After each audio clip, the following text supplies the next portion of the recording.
ஒட்டுமொத்த நாடே திரும்பி பார்க்கக்கூடிய வளர்ச்சியை ஏற்படுத்தி இருக்கிறோம். அதுவும் எப்படிப்பட்ட நிலையிலிருந்து யோசிச்சு பாருங்க. ஒன்றிய பாஜக அரசோட ஜிஎஸ்டியால வரி உரிமை இல்ல, நமக்கு வர வேண்டிய நிதியும் தரல.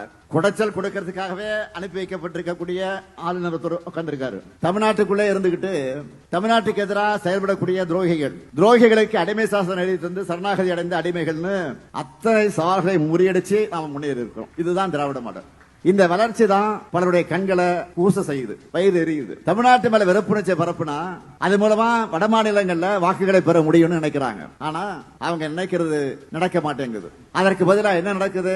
தமிழ்நாட்டை பத்தி இப்படி பேசுறாங்கன்னு வட மாநில யூடியூபர்கள் தேடி பார்த்து தமிழ்நாட்டோட தனித்தன்மையை, சாதனை திட்டங்களை, பொருளாதார வளர்ச்சியை தெரிஞ்சுக்கிட்டு நமக்கு ஆதரவா வீடியோக்களை போட ஆரம்பிச்சுட்டாங்க. ஒன்றிய பாஜகவோட கொடுங்கோல் ஆட்சியாளர்களும் அவர்களுக்கு குஜா தூக்கக்கூடிய அதிமுக அடிமைகளும் நம்ம அரசோட சாதனைகளை மறைக்கவும் முடியாம மறுக்கவும் முடியாம திண்டாடுறாங்க. அவருடைய எந்த பொய்யையும் மக்களான நீங்க நம்ப தயாராக இல்லை. அதனாலதான் திராவிட மாடல் 2.2 அமைவது உறுதி உறுதி உறுதினு நான் தொடர்ந்து உரைக்க சொல்றேன்.